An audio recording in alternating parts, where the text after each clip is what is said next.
Brian and I thought that rather than having a guest on this podcast, we would kind of do a year in review. There has been so much happening this year from in the business and economic arena.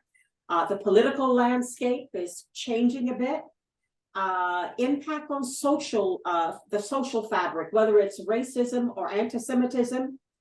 And then we had world events, whether it's the death of Queen Elizabeth and what's the future of the monarch, the war in Ukraine and between Ukraine and Russia, and so much more. We probably will run out of time, and we won't have time to do everything. But let's just start, Brian. Good morning.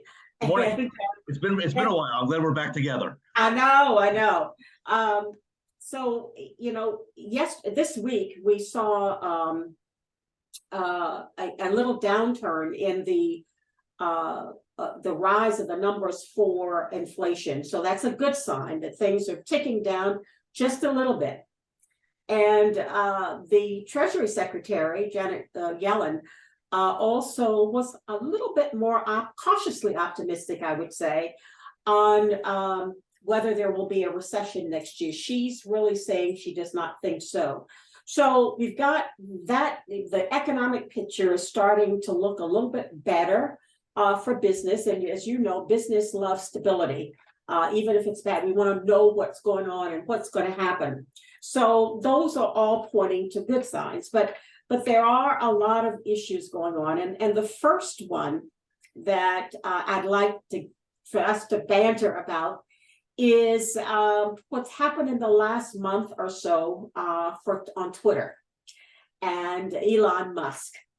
And I will start by saying that I think this is going to be a Harvard Business Review study for decades to come on what has happened to Twitter. $44 billion, and it's like it's burning up every day. So let's talk about that, Brian. What do you think about that? Well, let me first say that I am absolutely, good, bad, or indifferent, I am fascinated by Elon Musk. I don't know what it is. I think that his brain works obviously different than the average person. That's for sure. I mean, he's in addition to Twitter, obviously the space travel and building highways underground and all these things that he's involved with. I find him fascinating, and I'm not necessarily some of it positive and some of it not positive. As far as Twitter goes, I use Twitter. I use Twitter more as a as a source of information versus versus tweeting. I don't think that many people care what I have to say, but I do look at it as a great source of real time information. But I guess the big thing that I notice, which is a concern for me as a business owner and as someone involved with business in general, is the influence that Elon Musk, one person, right, and Twitter has on the entire world and society. That makes me very, very nervous for one channel and one person to have that much influence for everything from content that's out there. I know there's regulations and whatnot on hate speech on there. From that to different algorithms, right, that are on there that reach the wrong people. There are the wrong people that are spreading the wrong messages. When do facts become reality, and is what we're seeing on there even true? How do we distinguish facts from fiction? So I'm fascinated by what he's doing. I'm fascinated that he took it over. My concern is the influence that it has on society, because there are no regulations as far as who can be on there. Anybody can be on there, whether you're educated, not educated, what your background is, whether you're mentally stable or not mentally stable. You can pretty much be on there until you unless he decides to throw you off because you've said something bad about him, which goes into the whole free speech, and which is again influence, right? So that's another thing, Barbara, right? Where does the free speech, where is that line end, and then where does he have a say? Is he God, right? Does he have a say as to what free speech is? So I think it's an interesting scenario that he took over Twitter. But those are some of the concerns that I have on that platform, its influence. What are your thoughts? I agree. I'm not so sure, however, that he's the brilliant person that everybody thought he was. But that remains to be seen. I think that he has kind of taken over the role of Donald Trump on Twitter. All the nasty stuff about people, the rumors. I mean, one of the big rumors that he put out there was when Speaker Pelosi's husband was attacked, and he put this rumor out that it had something to do with sexual overtones. And of course, that was not true at all. But here's this man that's just putting that out there. And then it took off because other people are saying the same thing. And so it is concerning to me. There's a lot more hate speech. I'm on Twitter a lot, and I do tweet a fair amount.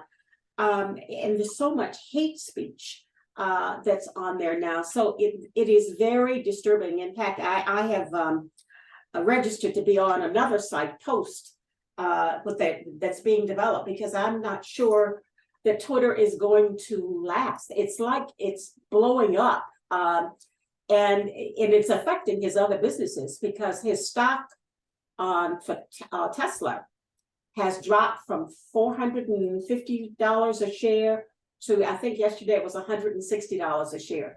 So it's having an impact. His erratic behavior is having an impact on his other businesses. So we'll see how long the stockholders there, because he's made Twitter is now a private company. So there's no board, there's no stock, it's just him in control. And it is very, it's just sad to see what has happened, that one person is taking over and having this much power. And as I said earlier, I think it'll be the study for Harvard Business Review, because you come in and you fire everybody, but you don't even know what they do and how valuable they are to your company. And then you've got to go and ask some of them to come back. And this whole thing of them sleeping in the offices. Now he's in a bit of trouble with in San Francisco, because he's brought beds into the office building and requiring people to sleep there. And that's not the way an office building is to be used. So it's like the rules aren't made for him. Regulations aren't made for him. And I think he's a very dangerous man right now. I think he's very dangerous, and that's scary for me. It's like, that movie, Beautiful Mind. It's that thinking that's so, again, I don't know how he's wired. Mm-hmm. But to your point, and you've obviously Lang Strategies has done a lot of work with leadership and culture, and even beyond all the influence that Twitter has and he has, just the culture that he has brought into that, because there was an article recently I saw, I don't remember which publication it was in, but he noted that he works 24/7. Mm-hmm. Like, I don't know if that guy sleeps. I feel like he could potentially be like a robot or something, because mm-hmm. He doesn't appear to sleep. So what kind of culture is that, to come in, fire everyone without knowing what they do or what impact they had on the company, and then having to bring them back? What kind of culture is it to burn people out? It just doesn't seem like that can sustain itself unless he finds people that are like him. But I don't know that there is anybody like him. Yeah, and the young tech people are they may not be that loyal, that staying, working 16 hours a day or whatever, because he sleeps in the office doesn't mean that the employees want to or should be, and that really violates a lot of the human rights laws as well. So we'll see how this, as I said, Harvard will be studying this for decades to come. He's become a very dangerous man in some of the things, and I never signed up to follow him on Twitter. All of a sudden I'm following him. So they have changed, as you say, the algorithms, because I'm following people now that I never asked to follow. I didn't do that. Right. So a lot of things have changed, and it just remains to be seen whether Twitter will survive this. Certainly it's not going to be the Twitter that we all have known and have used for several years. It's changed its tenor. because the hate speech that I see on there is just unbelievable, unbelievable. Let's talk about that a little bit now, because this goes beyond just Twitter, but social media has really become almost a devilish kind of tool, right? You know, there's cyberbullying, there's conspiracy theories, right? You mentioned, you know, with Pelosi's husband, and there's several more out there, right? You know, there's so many things that are out there, and I feel like we now live in a society where a majority of the population will believe anything that they're fed. They won't necessarily take the time to go look it up or to do any research on it. If you see it, then and you read about it must be true. And that's right. Not just, again, that's not just Twitter. That's media, that's social media. But going back to what you were saying about hate speech, now people who, and I know there are regulations on hate speech on social media, but I don't think it's obviously not perfect. But this is now a whole platform where people who have that hate inside them can now generate interest in from other people. They can engage with other people, and it's literally like this ball of fire that has gasoline lit all over, and it's just spinning and spinning and spinning until it explodes. Right. Not all of our ills of society can be blamed on social media, but to your point, and I don't want to talk to you more about this. Certainly, it has given people an extra channel to the masses to spew that hate. We just talked about Kanye West, right? He's been all over social media, and there's now cancel culture, right? People are being canceled. Some people rightfully so, probably, and others, maybe not so much. So, I know you're on social media a lot. I know you watch a lot of media during the course of a day. You're up on current events. What kind of trends have you seen with hate speech that's maybe worse now than it was 5-10 years ago? Oh, it's worse now than it was a year ago. I think it really is, and there's a lot of the anti-Semitic things that are going on. There are a lot of racial things that are going on that you see on Twitter. There are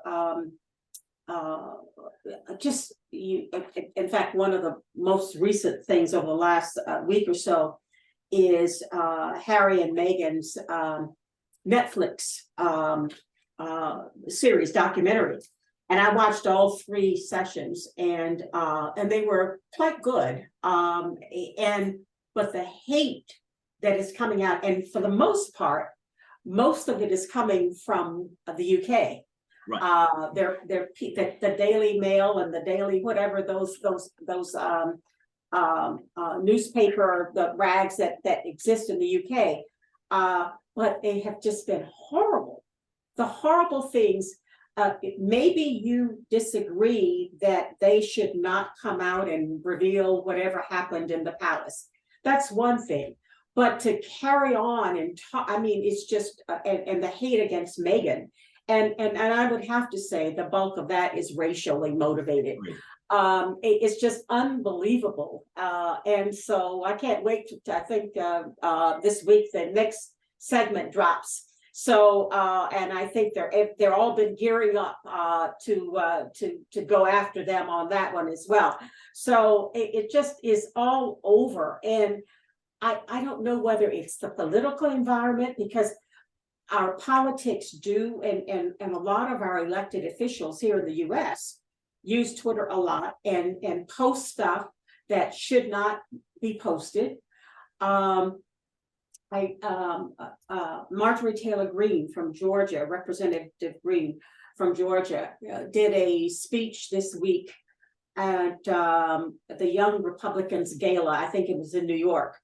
And she got up there and said, if she and Bannon had been in charge of January 6th, that they'd have won that. And I'm sitting there thinking, who says this? Does this mean you're going to kill all the police? Because you're saying if we were in charge and we were running January 6th insurrection, we would have won it. It's like, who in the world says things like that? Right. And of course, Twitter picked that up, and it was, all over her comments. And now she's trying to walk it back a little bit, saying she was just being sarcastic. Well, no, you weren't. This is who you are, and you intended to say that. So it just is. I don't know how we get beyond the hate. There seems to be so much hate pent up in people. And what let it all out? Was it Donald Trump that released it, where it became okay to say all these things? I would have to believe that people had these feelings pent up anyway.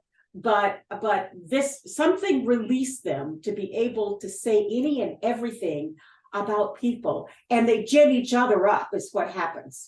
Well, I agree. I mean, everything you just said, spot on. And I think that there's a couple of things that have to do with that. I mean, I think a lot of people and a lot of people in leadership positions, they're, whether they've been raised that way or they just feel that way based on their role in life right now or their position in government, but there's a certain amount of entitlement. Mm-hmm. I can say whatever I want. I can do whatever I want. And there are no repercussions, right? There aren't repercussions because we know how strong and how powerful words and messages can be. So certainly, you know, when she gets up there and speaks like that, and then they always and I think a lot of people, and this I've noticed this just on a smaller level too. People do not think before they speak. The only way that we can prevent this, we need something. I don't know if it's technology. Everyone needs a filter. I'm not, and there's no way that we can ever do this, but everyone needs a filter because people say things. People are very impulsive. Social media is a little bit easier because you can hide behind that. Right. You can call somebody, you know, you can call somebody names. You can wish death on somebody, which is horrible, but you can at least hide behind that. So I think social media gives those people a platform. These people who clearly don't have a life can get on there, and this is their way to pump their chest up and make themselves feel better, right? So there's that. But then there are people who are actually getting out in speeches or in the media, right? You know, on various channels. You know, they all do it. Whether they're right wing or left wing, right? They're all doing it. They'll say things, and you just look and you're like, how did you think that was okay to say? Right. Here's your filter.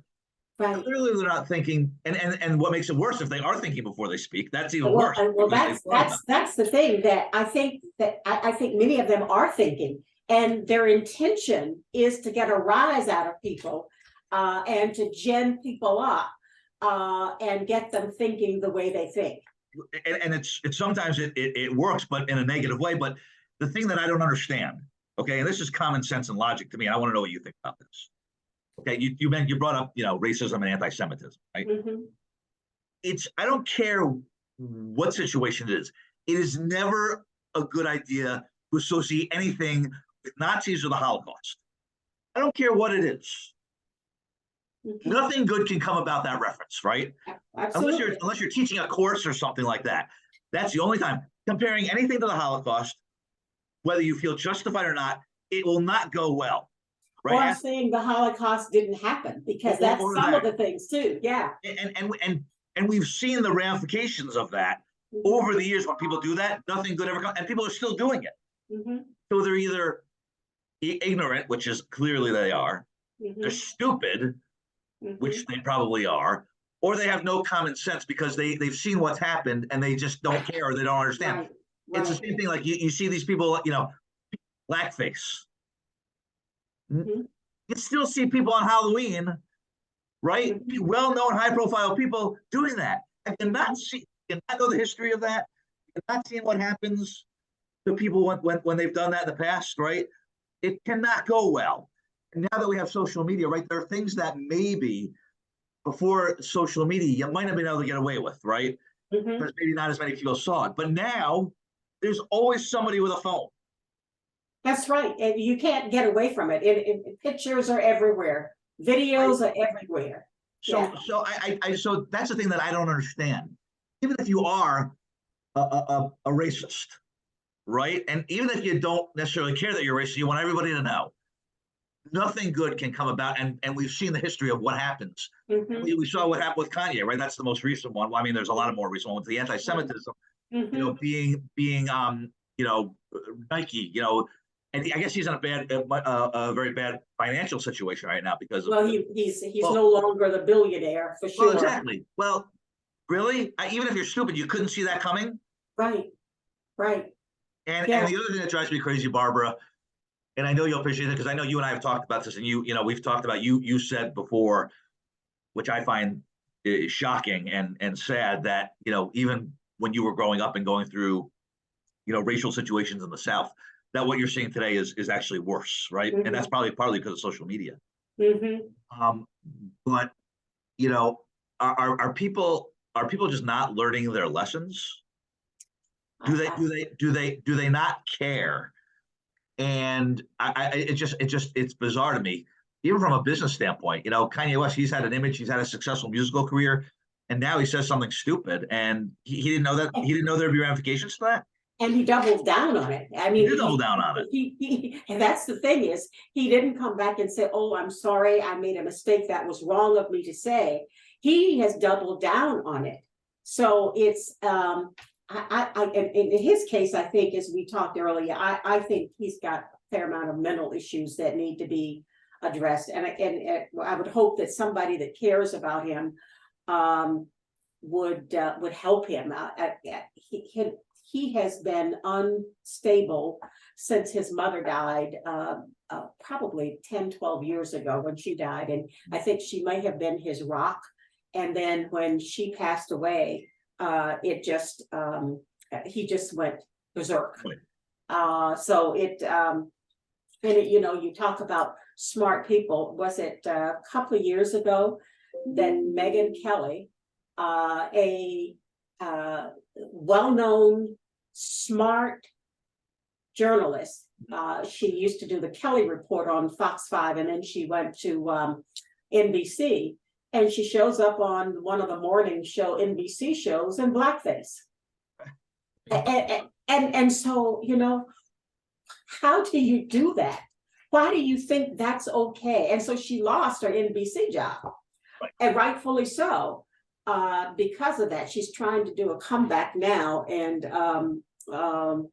I think she's got a podcast or something. I don't think she's on one of the networks yet, but I see her on Twitter a bit, and she's been one that has been bashing Megyn and Harry on Twitter. Yeah. Well, one of the things that to that point, one of the things that I have learned, because over the years I have seen what I perceive to be people that I think should be smarter than I am. Politicians, people in the media, not necessarily athletes, even though they're high profile, but people that I feel like, okay, that person's in that role, they should be smarter than me, than I, right? So, okay, so what I've learned is, though, and this is regardless of education or not, they're not. A lot of these people in the media, a lot of these politicians, their backgrounds, you and I probably have a higher education level than a lot of these politicians do, and they're the ones making decisions. These people in the media may have gone to a great journalism school. That doesn't mean that they're any smarter than we are. In fact, doing things like that, and there's a difference between being smart and being ignorant. I get that. But to me, someone like that, for example, should know better. Right. Based on the life experience that she's had, she's not just starting. I don't know how old she is, but she's had enough life experience to know that that's not okay. And then you have those same people will say, well, I've never seen anybody say the N-word to a black person before, so I don't really think that happens. I've never seen somebody make an anti-Semitic comment to a Jewish person, so I don't think it happens. Really, just because you haven't seen it. Just because you haven't seen it means it doesn't happen. Because you live in your bubble, right? Right. That drives me crazy, because there are things that, I'll be honest, I have not experienced or seen a black person get pulled over simply because they were black. But you know that it happens. But I know it happens. Right. I have friends, black friends, who I know it's happened to. Right. And to me, that's where the ignorance comes in. I haven't seen it. I haven't experienced it. I live in my bubble, so therefore it doesn't happen. That's the problem. Read a book, read the newspaper. You'll see it happens. Look at the statistics. The thing that happened in at the reception in the UK that the Queen was hosting, the Queen Consort was hosting, where the lady in waiting approached this Black woman who is British, that runs a center for abused women from the Caribbean and from African countries. Excuse me. And kept asking her, where are you from? And she said, I'm from here. And well, no, where are your people from? And then she went on, and that was, I mean, so insensitive, first of all. And people are trying to say that the woman in waiting was 83 years old. I don't care. I mean, age for me, that doesn't matter. She should have known better and not to do that kind of thing and make that woman, who was an invited guest at the palace, feel uncomfortable. But those are the things that happen. And I've seen a lot about that on Twitter, that she should be excused because she's 83. She worked for the Queen and she'd been in the palace for 50 years and whatever. That's no excuse. That is no excuse at all. I understand there are certain old-fashioned mindsets when you were, if you're fortunate enough to still be like, you lived in the, 30s and 40s and 50s and even beyond that, right? There are certain expressions that people will use that are so antiquated, right? And not only are they antiquated, but they are actually offensive because the origin is there are racial overtones to some of these words. And I agree with you. When I'm whatever the version of that is now, right? Hopefully when I reach 80, if I say something that I shouldn't be saying just because I'm used to saying it back in the day, tell me and I'll switch it. Right. Don't just don't worry.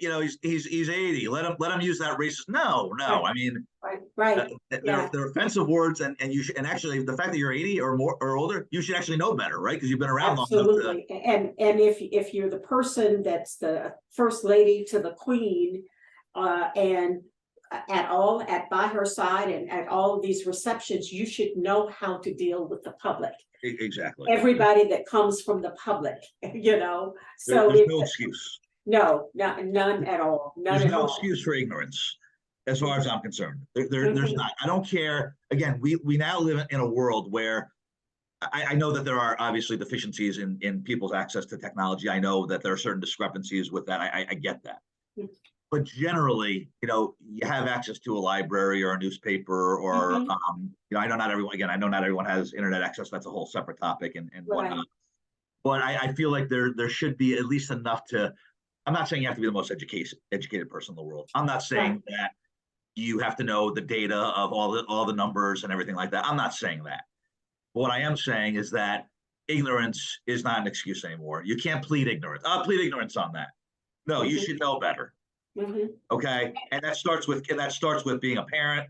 That starts with how kids are raised. I know we've all heard this. When people are born, you're not born a racist. You're not born ignorant.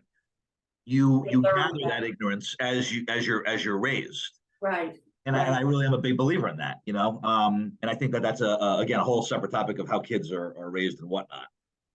But there's no excuse for ignorance. That's all I have to say about that. But I do want to ask you a question, Barbara. Yes. You have a huge business background. You've started a small business.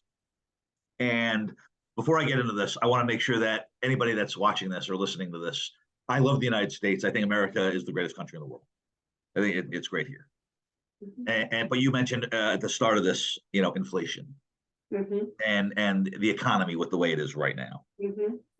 I find this country makes it very, very difficult for people to succeed and be able to contribute to the economy and be able to live life a certain way. I'm not saying, and yes, I know some people, you're a white male saying this. Exactly. I'm a white male saying this. There are people that have it a lot worse than I do. I am a small business owner. The taxes that I have to pay, the prices that I have to pay now for what's, for gas, for anything, schooling and whatnot, all that.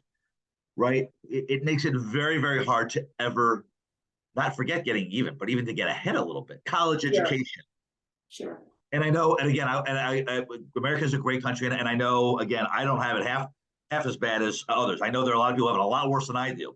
And if Mhm. people have it worse than I do, and I'm sometimes having a tough time getting ahead, I can only imagine what other people who don't have, who weren't fortunate enough to be born the way I was born have it. So Mhm. I'd like to get your thoughts on that. I know there's a lot there to that. There's the economy, there's racial disparities and whatnot, but it's hard to succeed in this country today. It's really hard. Yeah, I do agree. One of the things I saw some of the inflation numbers from around the world, and inflation is a problem everywhere. And in fact, the United States really is better. Their numbers are better than France or the Right. UK or Germany. But that doesn't make us feel better because Right. we're paying more for everything. Um, and you're right, people that are disadvantaged have it even worse than you and I do. We can make ends meet. We can put food on the table, but a lot of people aren't able to do that or can't put gas in their cars. Fortunately, their gas prices have been going down, but they're still not at an acceptable level. Now, I really, and this may be difficult to hear from me, who's always a business person and was the champion for DC businesses when I was at the Chamber of Commerce. But I think there are businesses that are greedy, and it pains me to say that. When you look at the money that the profits that the oil companies are making, and why is some of that not passed on to the consumer? And you look at other industries as well, but I talk about gas because it has been so high. I mean, billions of dollars of profits that they made, ExxonMobil and the others made this year. But yet we were paying over $5 a gallon for gas.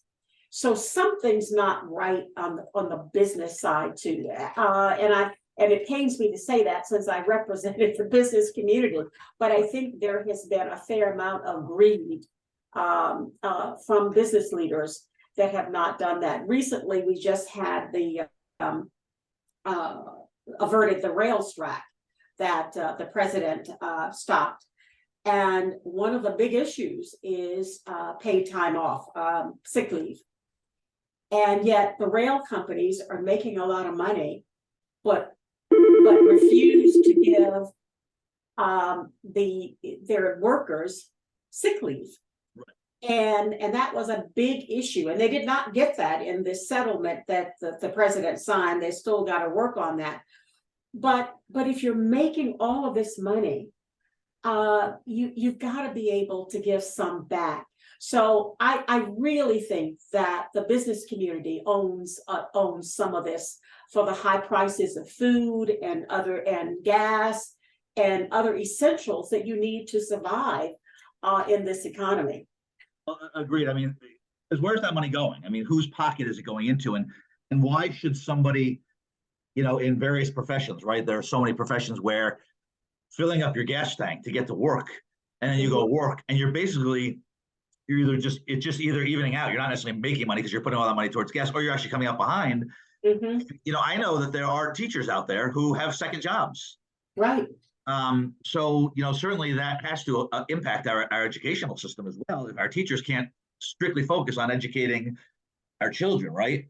Me, and there are a lot of other jobs like that too. And I don't have any ill will against anybody who makes a lot of money. I think there are a lot of people who make a lot of money. They work very, very hard, and that's what capitalism is about. And you want that, the free enterprise system, but there's some that you can't be so greedy that you're going to take everything and punish the rest of us who are not up in that echelon of making billions a year.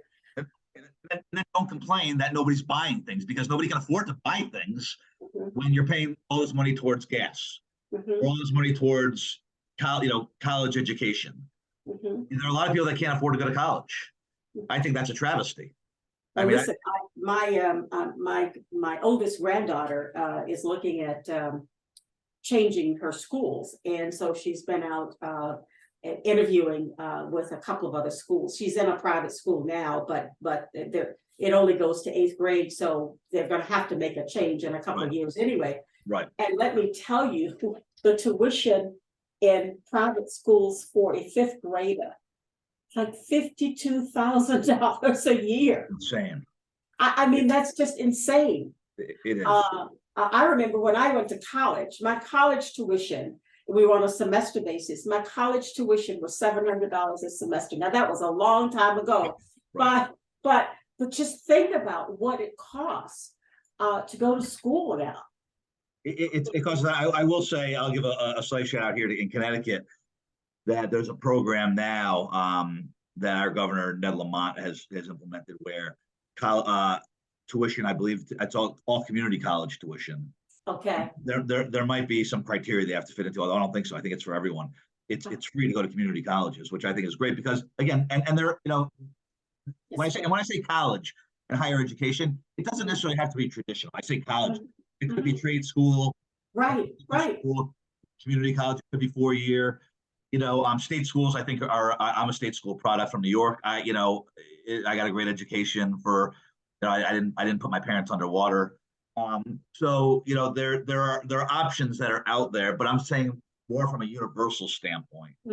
It's very, very hard. And then what happens? Then again, it's this vicious cycle because then you go, let's say you do go the traditional route. And then you're in debt, right? And I know there's some debt forgiveness now, but that's just a small piece of. But that hasn't. The president put it out there and is trying, but now the Republican Party is against it. So now I guess it's in front of the Supreme Court. May not even happen, right? So it may not happen. So you spin your wheels. So how are we supposed to position our society to be able to, you know, we talk about support, you know, at the Chamber of Commerce, we did a lot of work with small businesses. Well, if there's nobody around to be able to afford going to these small businesses and buying their coffee there, or buying their candles, or buying their, you know, I was just down in New Orleans last week. They're still, I didn't even realize they're still shoemakers. Right. But, you know, these are small businesses. If there's nobody that's available to go to, if they don't have the money to go, then these small businesses that'll be obsolete after a while. And really only the corporations, the Starbucks and the Walmarts and all those, which is great. You know, I'm not saying I don't go to those places. Those are the only ones left because there's nobody to support the small business owners. Yeah, no, you're absolutely right. And the big guns can afford, because even if one location isn't doing well, right, they can leverage it with all the other locations that they have. So they will survive and survive well. You're right. The small businesses are challenged, and many of them did not survive the pandemic. Right. And those that did are still hanging on because things are not totally back to normal. I mean, that we've made a lot of inroads, but you think about many businesses are still operating remotely, and employees are refusing to go back to the office. And there's such a need for good employees that employers are not forcing them in the office 5 days a week. Well, when they're not coming to the office 5 days a week, that impacts the restaurants, the drugstores, all the other services that people would pay for when they go to the office. So it has a ripple effect all the way down. Exactly. I mean, I go to a barber shop and it was right down the street from where I used to work in Hartford here. And most of their customers were office workers, and now those office workers are gone. So I go down there. First off, I like the way they cut my hair. Right. You know, this is a recent one right here. It's all right. It's not bad. They do a great job, but I also go down there because I do like to support that small, that small business. I do want to touch on. I know we're getting ready to wrap up here. I know you and I could obviously talk all day. We've been talking for 20 years. But I do, the one thing that I do want to touch on is, the one thing that, well, not the one thing, there are plenty of things that we can say that are positive. We talked about a lot of negatives. Certainly we have our freedom here in this country, right?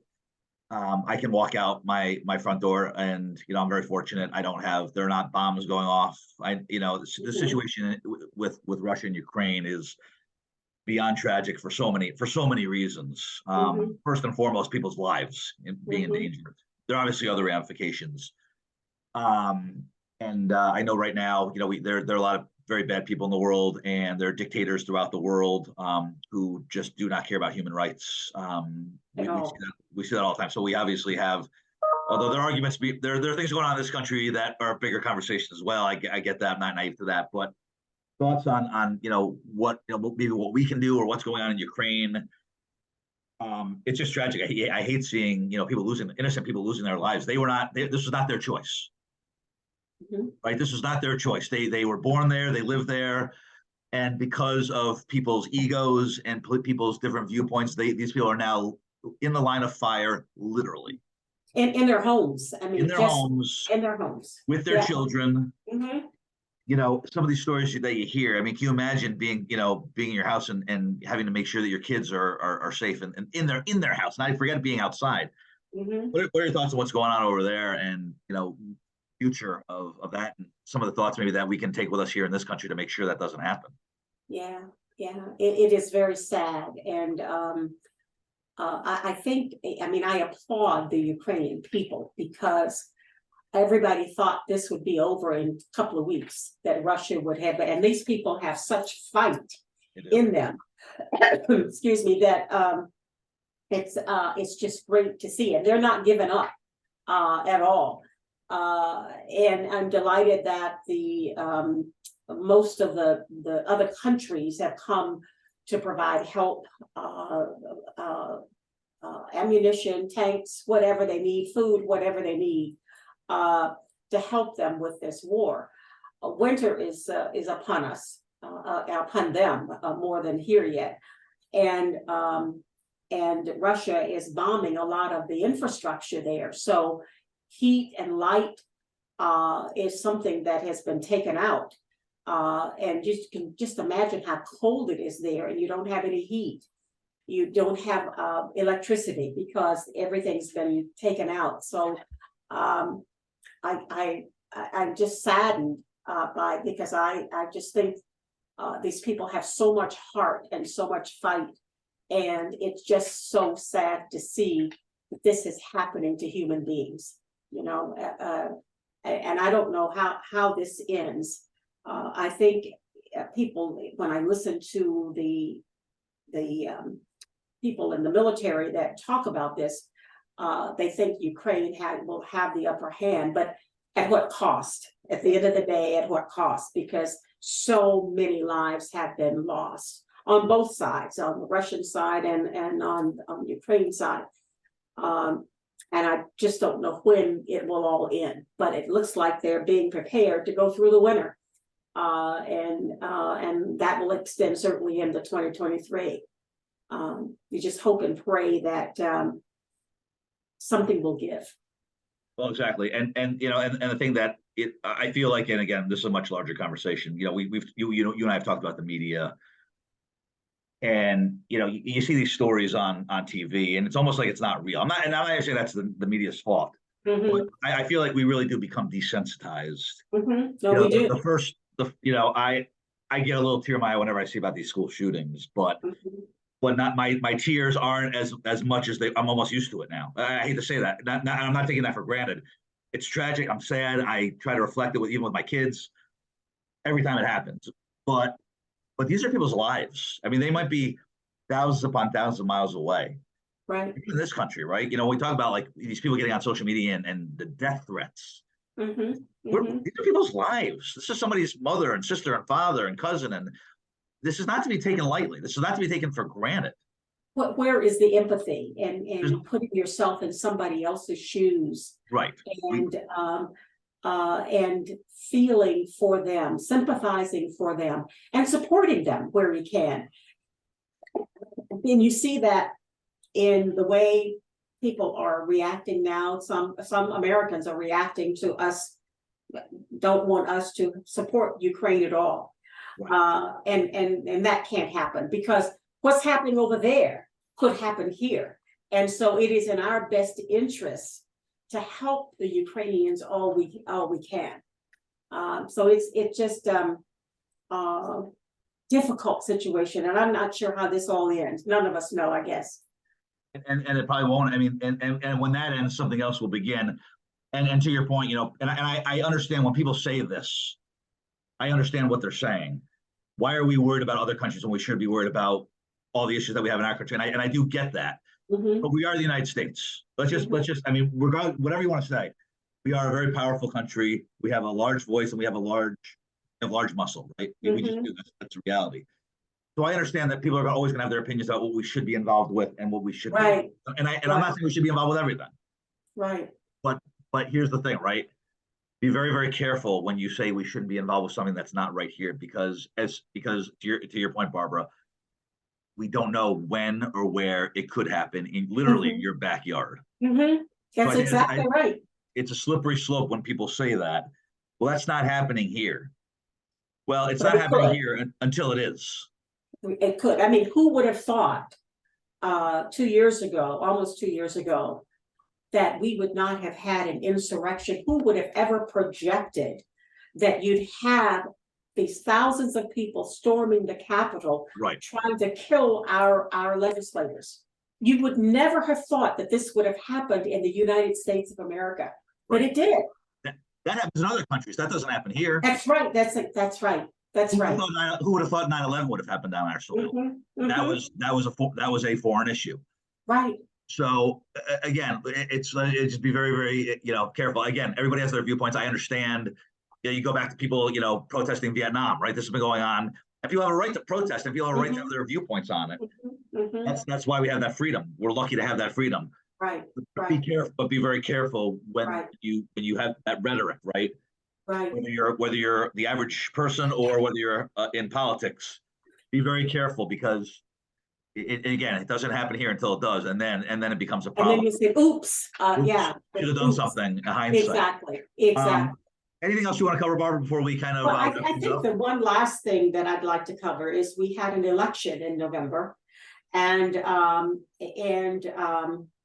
we had there were some successes for the Democrats, certainly, but the Republicans will be taking over the House by a small margin. And I'm concerned about what may happen. And I'm one that usually thinks that it's a good thing to have a mix of party, whether who's in the White House. If the Democrats in the White House, maybe it's good to have Republicans in charge of the House or the Senate. But this time I don't feel that way, because the extreme right has taken over the Republican Party. And I just think that next year is going to be fairly bumpy. Not sure whether McCarthy is going to be able to get the votes. If he's able to get the vote, get to 218, he's not going to be in charge. Marjorie Taylor Greene and that whole wing, Matt Gaetz and all, will be in charge of the party. And all they want to do is to do investigations. Right. So they're not interested in any legislating and doing what's right for the American people at all. And that really concerns me. So I think next year is going to be a little bumpy politically, but keep our fingers crossed. We will keep our fingers crossed. I honestly, one of the things that I've noticed today more than ever is, I've become probably a little bit more moderate in my viewpoints over the years. There are certain things that I think that both parties have certain things that appeal to me personally. But one of the things that worries me, and you did touch on this, is that, and this is really on both sides, I'm not even saying this is one side, if everything is extreme. I think the extreme left is just as dangerous and is scary as the extreme right. These extremes are very unnerving, because, to your point, I feel like everybody is instead of doing what's best for the public, for your constituents, it's about investigations. It's about sticking it to this person. And I really do believe that. I've said this for years now. If you're extreme in your views on anything in life, really, politics, anything, eventually you are going to be a hypocrite, because you can't sustain that extreme view. And we see it, right? We see it even with politics now.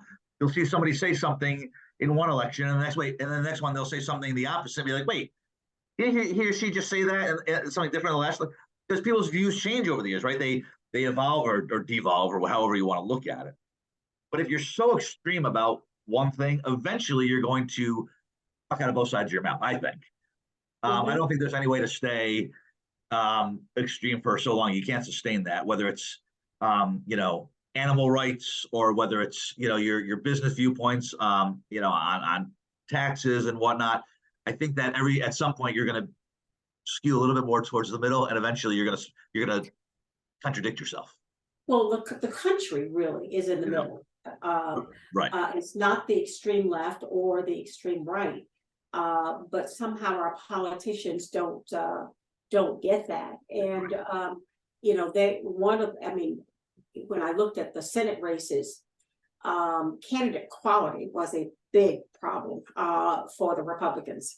And you look at Herschel Walker, and he might have been a very good football player, right, but the man could not put a coherent sentence together, and never could talk about any policy issues at all.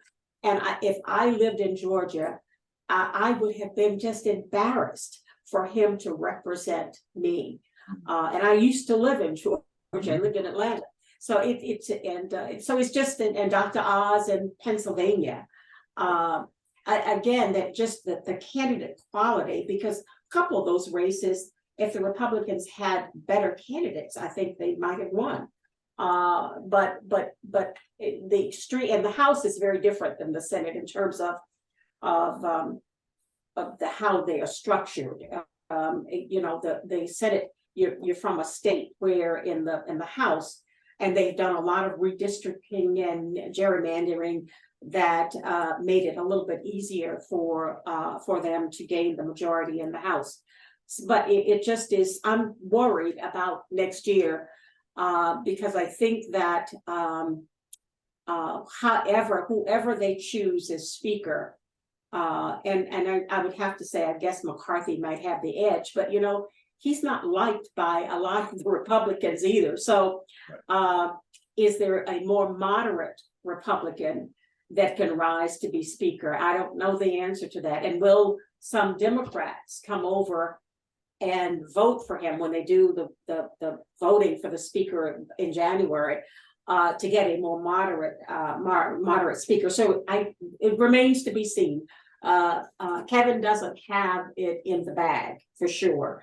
There are 10 people that have come out and said they're not supporting him, but he can promise everything to everybody, and you're right, and then nothing is going to get done because he's made so many promises. So he really isn't going to be the leader, because he's not going to be able to satisfy all his flank.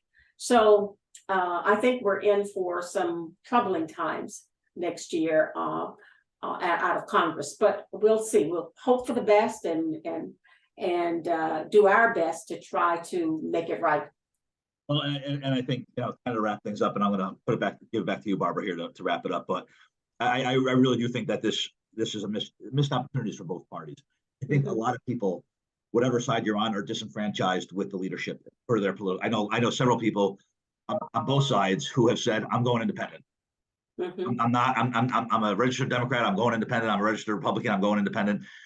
This is an opportunity to put forth some candidates that could potentially bring people over to you if it's the right person. So again, going back to that whole point, your point about being more moderate, excuse me, right? This is an opportunity. If you want to bring some people over from the right to the left or the left to the right, this is your chance to maybe, especially in the next presidential election, to bring somebody over. I'm an example, right? I've leaned a little bit more towards the left, and this is an opportunity. But right now, I'm not really happy with anyone. So give me a candidate that's Republican, and I'm gonna basically vote for the person that is the best qualified, and I think will look out for the best interest of the American people, regardless of the political party. That doesn't even matter to me. I just want the person in there. Right. Well, there we go. Yeah. Well, I guess we'll wrap up. So I just want to thank all of our viewers for being with us in 2022. We've had some interesting conversations over this year. And I think 2023, we will be doing our podcast again, and we will have various guests on to talk about subjects that we think are of interest to our viewers. I think the political ride in 2023 may be a little bumpier, and we thought it was bumpy this year, but I think it may be a little bumpier next year, but we'll see, at least on the political side. As we close this year, let me wish everybody happy holidays, whether you celebrate Christmas, Merry Christmas. If you are Jewish, Happy Hanukkah. If you celebrate Kwanzaa, Happy Kwanzaa, and all the other religions that are impacted. We wish you happy holidays and a very prosperous new year. Goodbye, everybody.